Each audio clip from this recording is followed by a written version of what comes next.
Satnam. Welcome to SoulFlow Yoga. My name is Amy, and this week we're going to explore the archetypal themes and energies of Gate 18, the Gate of Correction. Now, Gate 18 is in the spleen or splenic center.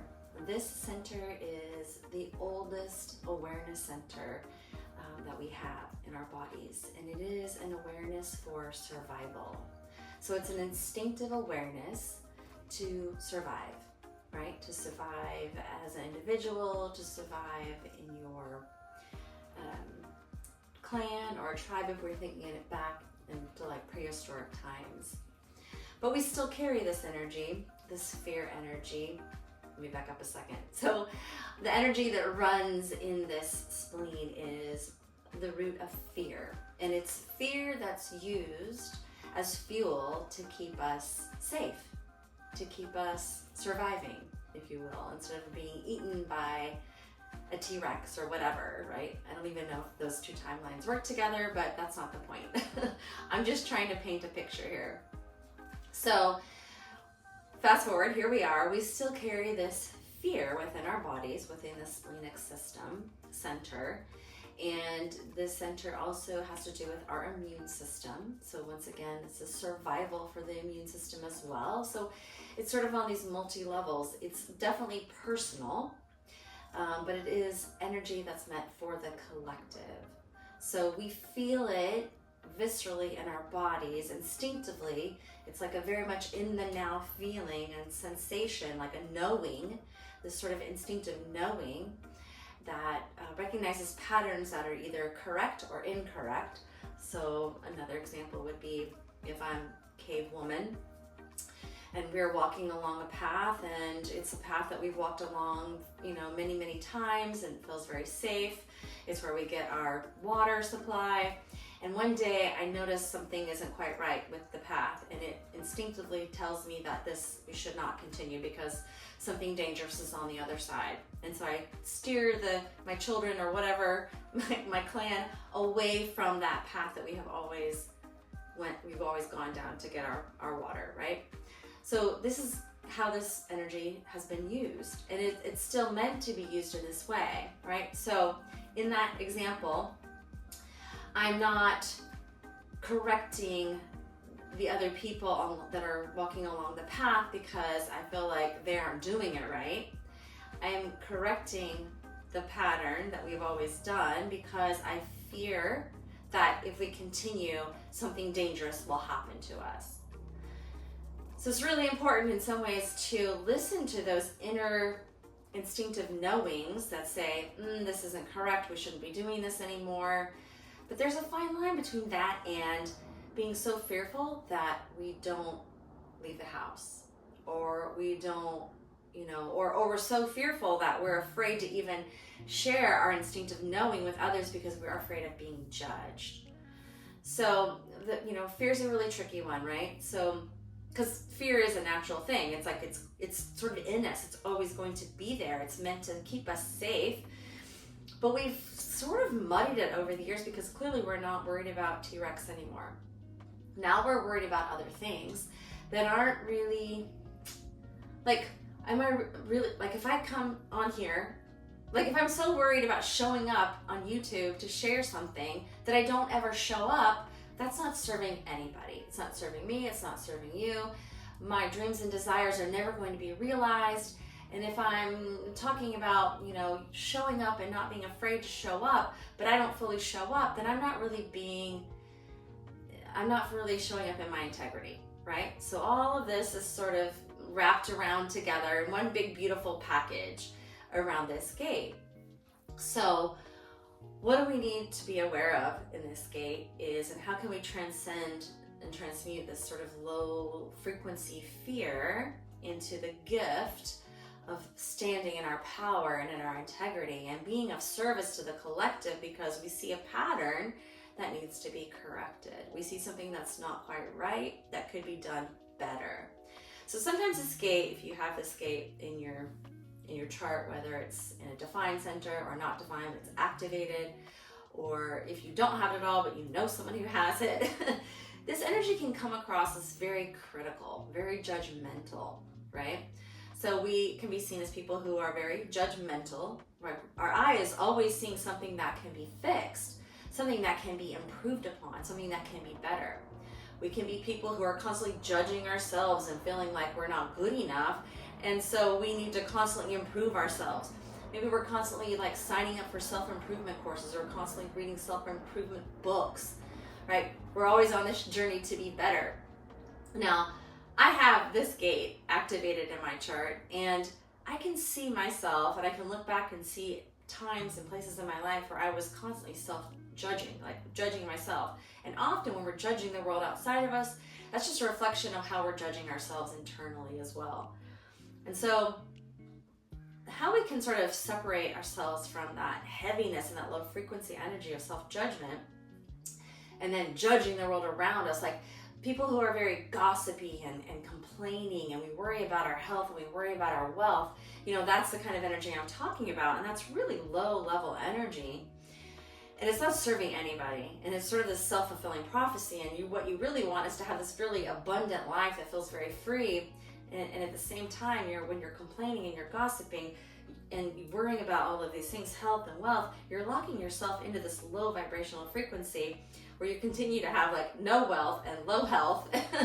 And what you really want is this abundant life that really feels healthy and lovely and vibrant. So what needs to happen is, what can happen is, and what could happen is, when we separate ourselves from identifying with the criticalness, the judgmentalness, when we stop judging ourselves and being so harsh and critical about our own abilities or our own gifts, or because we don't even see them as gifts, or like, oh, I'm not healthy enough, or I'm not wealthy enough. Like we have enough, everything is enough, and everything in the moment is enough, right?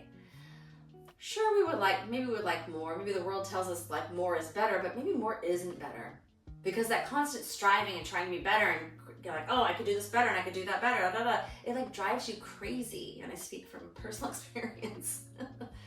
Like even showing up here today, like, can I do enough? Can I share enough? And then walk away and not like critique every little bit and piece that I did. So, because this energy is, like being able to see a pattern that can be corrected, and that can be corrected for the betterment and the good of the collective, is a huge gift, right? So letting go of this idea that I have to show up perfectly, I'm self-judging myself, I'm not as good as, I'm inferior to the rest of the people, and that keeps me from standing in my integrity when I have that mindset. Or if I show up with a very superior mindset where I'm like, nobody knows, you guys don't know crap, like nobody wants that either, right? So I stand in my integrity when I can say, I know I hold a gift and an energy within inside of me to correct something that needs to be corrected. But I don't need to share that with anyone until they ask me, because this is a projected channel. It doesn't have any energy behind it. It needs to be asked. It needs to be invited. Can you help me correct this? Yeah, I sure can. I can see where we can correct that. Or another way to look at this is, one example would be, let's take toothpaste, right? How do you squeeze your toothpaste tube? Do you squeeze it from the very top and then all the rest of the toothpaste goes to the back? Or do you squeeze it from the bottom and work your way to the top? Now, someone who has the judgmental eye, and the gate 18 to correct, might live with somebody who likes to squeeze it from the top. And they might see that and be like, that is the absolute wrong way to do that. And they might be very critical and very judgmental of their partner. Or they could say, that's one way to squeeze it. I like to squeeze it the other way. And I think if we squeeze it from the bottom, we'd probably be more effective at getting every little bit of toothpaste out.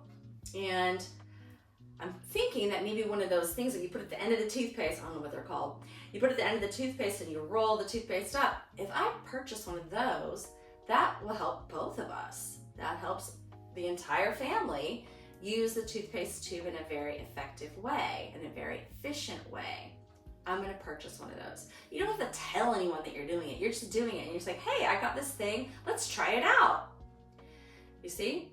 Okay, that's my example. So I think that's enough said about gate 18. You know, it gets a bad rap. It truly does. But there's a gift there, a really beautiful gift that the world needs. It's just best invited in. So let people invite you to share your wisdom and your gifts, and also think about when you see something that can be corrected, how can you do it in a way that's joyful, that brings joy not only to you, but to the people in your life. All right, so we're gonna practice some Kundalini Yoga that's gonna help us just drop in to our integrity and being able to share correction or judgment from a place that is healthy and high vibration. Okay, so let's tune in with the Adi mantra, Om Namo Gurudev Namo. Rub those palms together, create some warmth and some heat. Om Namo Gurudev Namo. Bring the hands to the heart center. This means I bow down to that divine wisdom, that divine teacher from within. All right, so we're really just asking our egoic self to take a back seat and let that higher state of consciousness that lives within all of us, to allow that piece of us to come forward. That is the essence, maybe even that Kundalini, that energetic life force that lives within us, to come forward and to be aware during this practice. So let's sit up nice and tall, rolling the shoulders up, back and down, closing the eyes, gazing at that third eye. Press the palms together, about 5 pounds of pressure. Take a big deep inhale and exhale. Again, inhale, let that belly expand. And then with your exhale, belly button comes back to the back of the spine, just in that direction. And now let's inhale to tune in. Om Namo Gurudev Namo. Again. Om Namo Gurudev Namo. Last time. Om Namo Gurudev Namo. Take a big deep inhale through the nose. Hold that breath in your body and engage the root lock. And the root lock is at the base of the spine. That's the pelvic floor, sex organs. So we're squeezing them and pulling upward. Maybe you even can visualize energy climbing up the spine, all the way to the crown. And now exhale, let the hands come down, resting on top of the knees. Gently open the eyes. And we'll just do a quick little warm up with Sufi circles. So we'll inhale, circle forward in that pelvic bowl. Exhale, circle back. And go ahead and close your eyes. Just gonna help us to drop in a little bit deeper into our bodies, connecting with them, and sort of letting go of everything that just came before the practice and anything that's coming up next after your practice. Okay, so present moment awareness. Reverse the direction. This also gives us an opportunity to connect with our breath, matching movement to breath, the power of the breath. This is the prana, this is our life force energy.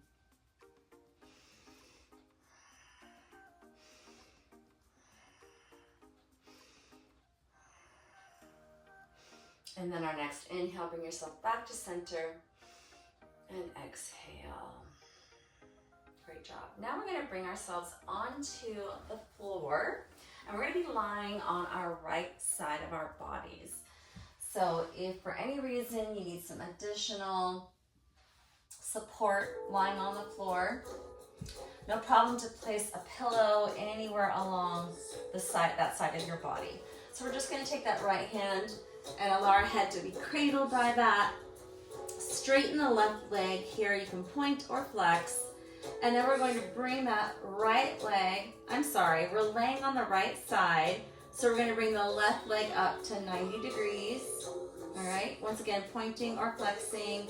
grabbing onto that leg with the left hand. Anywhere on the leg is fine, okay? So just holding that leg there because we're getting a stretch. We're stretching this leg. So find your edge, okay? See if you can relax into it.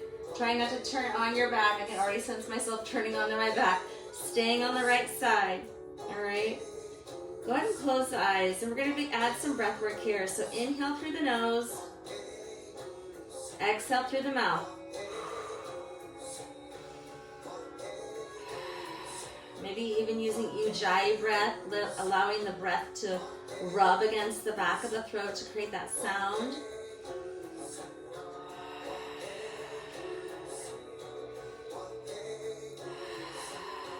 We want this breath to be powerful and audible.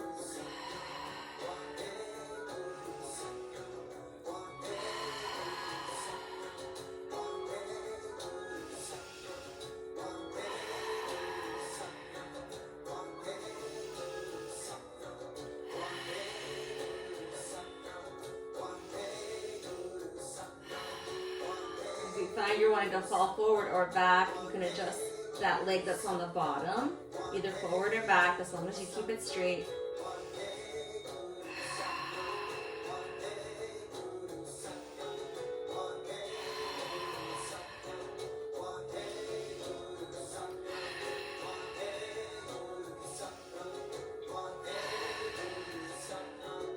It's okay if you're moving, rolling, or shaking, totally normal.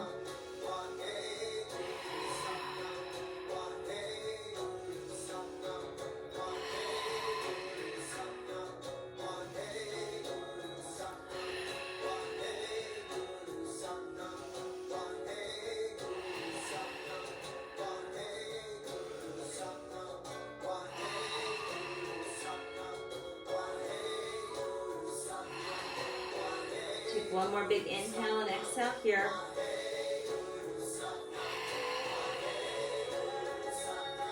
And now with the next inhale, you can lower that left leg to the floor. And then roll ourselves onto our backs. Take a moment here. Allow your legs to come straight, flat on the ground, arms beside the body. Take a moment here. Allow yourself to go inward. Notice what you notice. And then from here, we're going to take our hands and we're going to bring them underneath our bottoms or our hip area, whatever feels most supportive and comfortable. And then from here, I want you to press your low back to the floor as best as you can. So even bringing that belly button back towards the back, the spine. And then gently engaging that root lock again. And that's going to engage those inner deep abdominal muscles. From here, what we're going to do is we're going to lift our both legs up 6 inches and then lower them back again. They don't have to touch the floor necessarily, but they're going to go up and down, up and down. All right, now this is challenging for you. Maybe you let one leg stay on the ground or you just lift one leg for a while and then you can switch legs. Another modification to use would be to lift those legs, inhale the knees towards the body and then exhale, like extend. So inhale, knees towards the body, exhale, extend the legs outward. This is another option. And you can do it higher if you need to, or lower. But the main thing here is I want to make sure that the low back stays connected to the floor as much as possible. All right, we don't want to arch the back so that you can even slide a hand through the low back. All right, because that's not engaging those abdominal muscles. And we want to protect the low back. We also want to think about your rib cage. Also imagine there's like an imaginary line or a string or rubber band attached from the base of that rib cage to the top of your hips. And so we don't want to stretch that string. We want to keep it nice and tight. So we've got it, because it's a tight string, the connection. So we want to keep it tight. We want to keep ribs close to hips. All right, that's part of the reason why we're putting hands underneath our hips as well, our bottoms. So those are your options.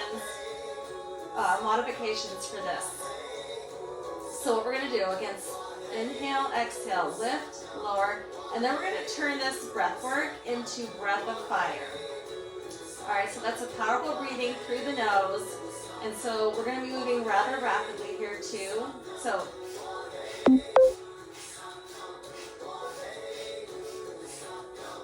don't worry too much about pumping the belly here because your belly's already working hard. Just think about the powerful breath through the nose. That's a quick inhale, quick exhale.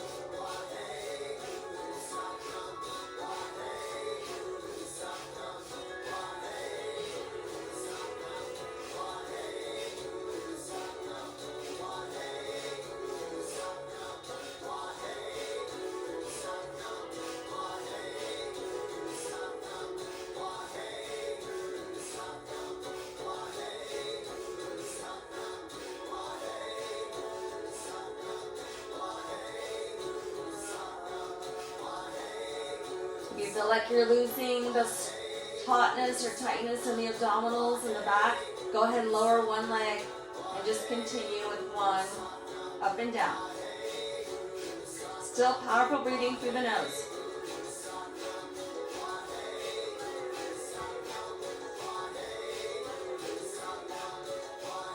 If you're doing one leg, now switch.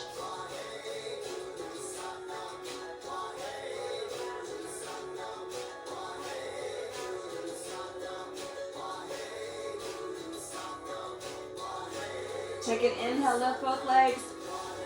Exhale, lower both legs to the ground. Release those hands from underneath your hips. Turn the palms face up.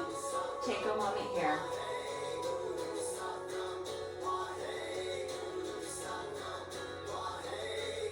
It's a good practice during this kriya to go inward again, just noticing what you notice, what little messages are your T cells and lymphatic cells? What are they picking up on? What are they telling you? And if you don't hear anything, that's fine too. What do you feel? What do you sense within your body? Deepen the listening, inner listening, and trusting that our body has our best interest in mind.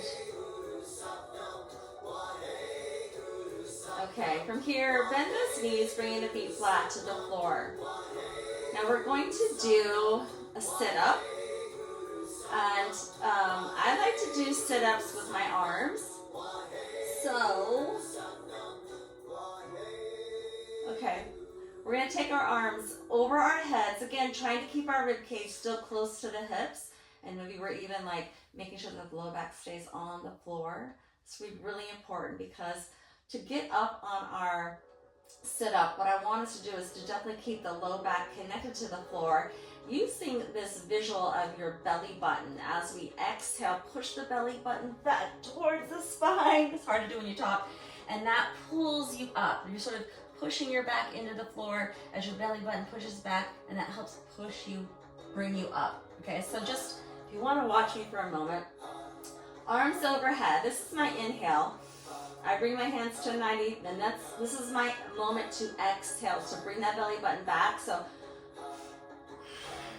and I can use a little bit of momentum, but I still want to try to keep the low back on the floor. All right, and then I come up to 90 with my back, and then I inhale, bring my arms up over my head, and then slowly roll down. Exhale, one vertebra at a time. Bring the hands back over the head. Inhale, exhale, come up to 90, and then exhale. Take an inhale and then exhale to lower. All right, now let's all begin together. If the arms help you, great. If they don't, you don't need to worry about them. You can cross them over your heart center. This is not about the arms at all. I just find them to be very helpful in helping me keep time with my breath. We're not holding our breath. We're actually using our breath to move through this movement.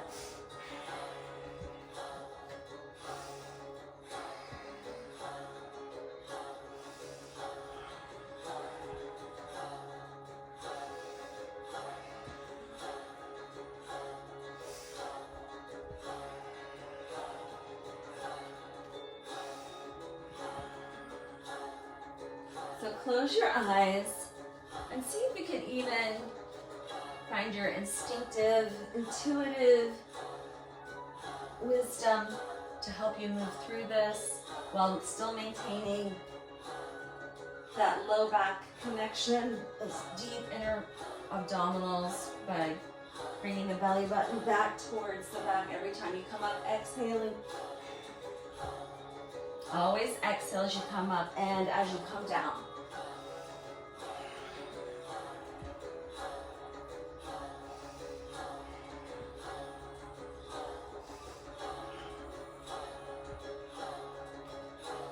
If you've ever done Pilates, this is like a roll up.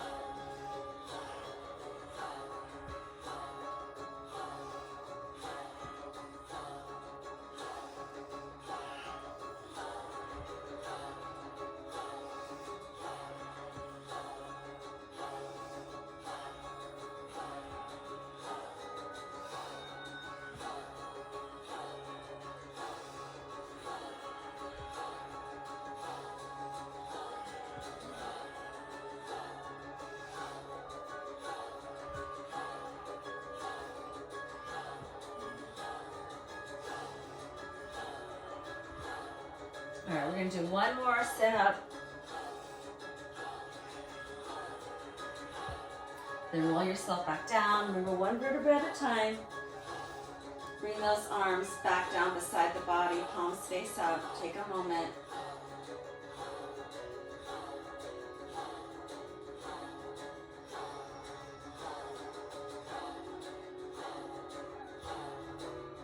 All right, we're going to move on. We're going to bring those hands underneath our hips once again. We're going to be doing some leg lifts and some breath work in combination. So we're going to, let me just explain first and demonstrate. We're going to inhale, bring those legs up to 90. It's a big inhale because then we're going to hold the breath while we lower the legs and bring them back up 5 times. And if you're counting, you'll count when the legs come down. All right, so we're lifting and lowering the legs 5 times while holding that breath. All right, then we're going to repeat that, where we're going to hold the breath for 10 count of leg lifts. And then we're going to do it one last time where we hold the breath for up to 15. Now, that's challenging, so anything close to 15 or anything above 10 is great. It's great, all right? And if 10 is all you can do, we'll just do 10 twice, okay? So this is no judgment, right, on our ability to do anything. We're just having an experience, all right? But let's just see what we can do, because sometimes we can do more than we think we can, all right? So we're going to take just as a reminder, take a big deep inhale as you lift the legs up to 90, then hold the breath, and then lower them. Lower it, come back up 5 times. Repeat that, lifting and lowering. All right, let's begin. Big inhale and lift. Hold the breath, lower.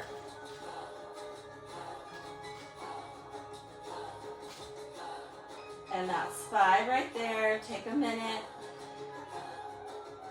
Not a literal minute, just a moment. All right. Now that's like our warm up, okay? Now let's take another big inhale and lift. Now we're doing it 10 times.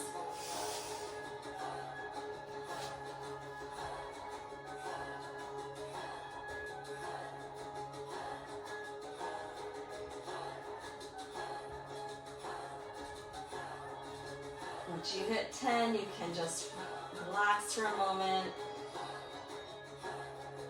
You can go as fast as you want to. And perhaps my counting, well, it's not counting for seconds, it's just counting for number, all right? So everybody can count as fast as they want. All right, let's go for that last time, anywhere in the vicinity of 10 to 15. All right, let's begin.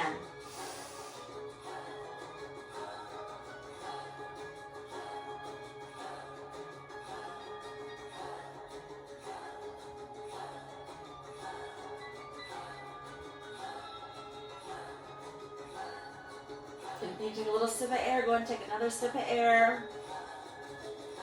Come yourself down when you've reached 15. Just relax.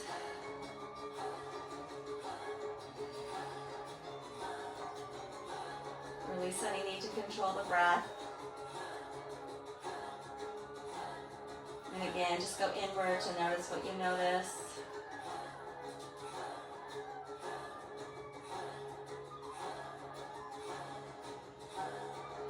Now inhale those knees towards the heart center.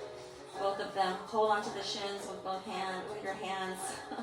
Rock side to side. And now let's rock back and forth. Roll ourselves up. Spinal roll. Or you can rock side to side and rock over to one side. Push yourself up. Then we're going to come into easy pose.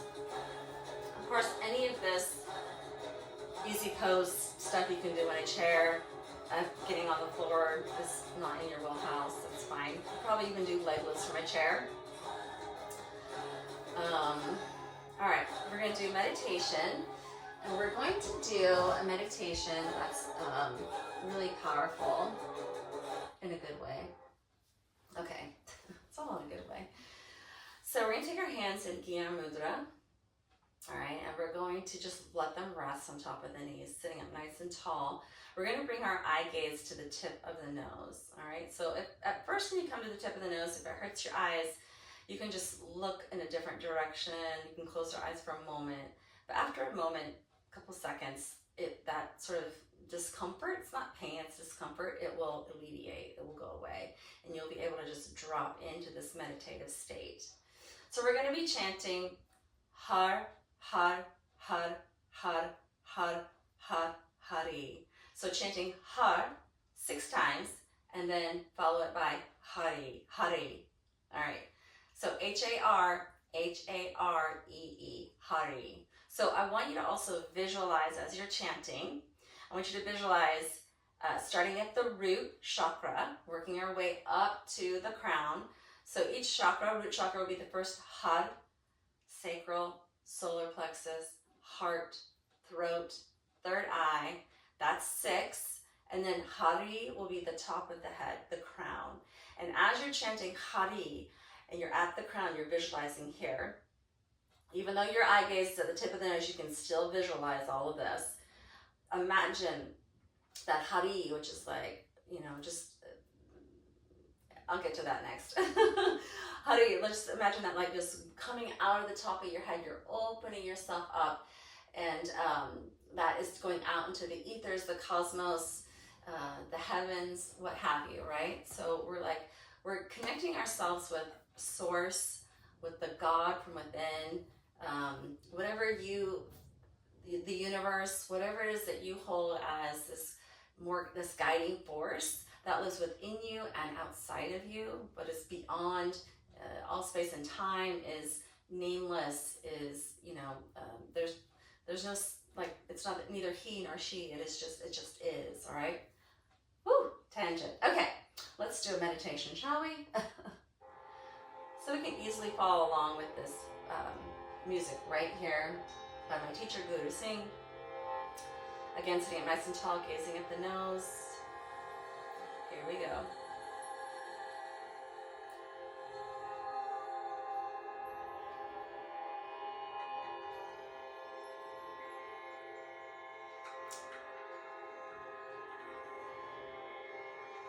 Hug, hug, hug, hug, hug, hug, Hari. Again, pumping the belly every time you chant hug, hug, hug, hug, hug, Hari. Hold the belly in on Hari. Hug, hug, hug, hug, hug, hug, Hari.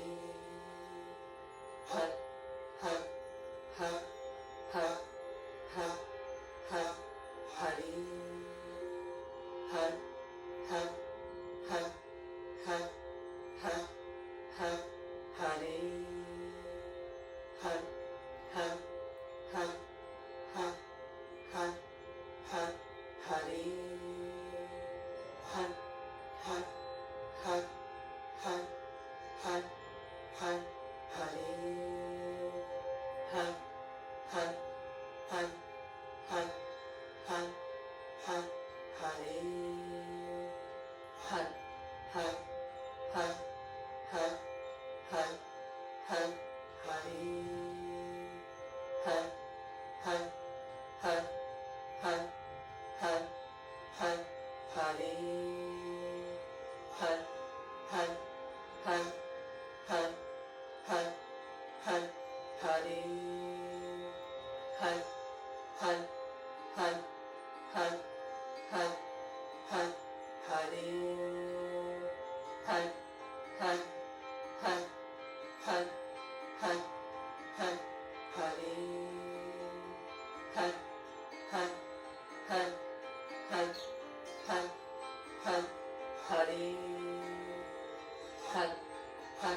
Last time.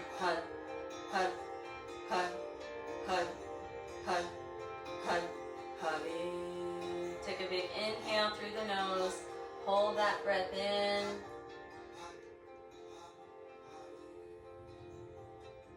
Exhale, nose. Again, inhale. Hold that breath in. Exhale. The eyes are closed. Last time, inhale. Hold. And exhale, let it go. Just take a moment here.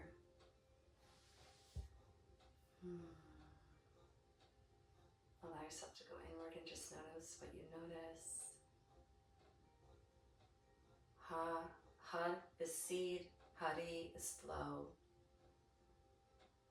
So we're moving from the seed and allowing it to flow. Nothing blocks it. Nothing gets in the way.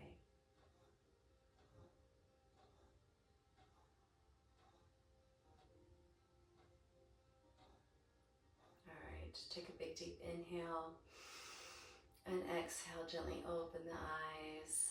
And we'll seal our practice with one long satnam and a final blessing. Bring the palms together and begin to rub them vigorously, creating heat and warmth between the hands. And now bring the hands into prayer pose at the heart center, sitting up nice and tall. Roll those shoulders up, back, and down. Closing the eyes, gazing at that third eye. Take a big deep inhale through the nose. And exhale. Again, inhale. And exhale. Bring the chin a little closer to the throat center. And now let's inhale to tune out.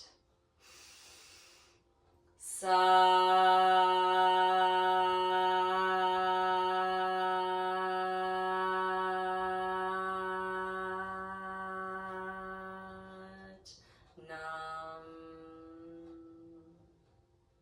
Keeping those hands in prayer pose. Bring them up above the head. May peace be with you to the third eye. May light be with you to the throat. May truth be with you and to the heart. May love be with you.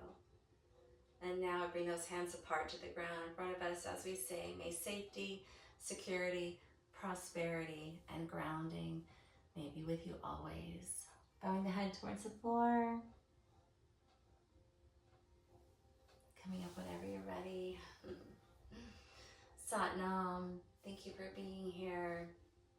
I hope that this practice and this human design wisdom has supported you during this moment in time in your life, wherever you are, and helps you to use this beautiful gift of seeing the patterns and being able to correct them, seeing what's needed for the betterment of the whole, and to use this from a place of joy and not from a place of needing to be right or to be better or to be seen. See yourself first and the gifts and beauty that you hold and possess, and then the world in turn will see them as well. And so until next time, mwah, I will see you then.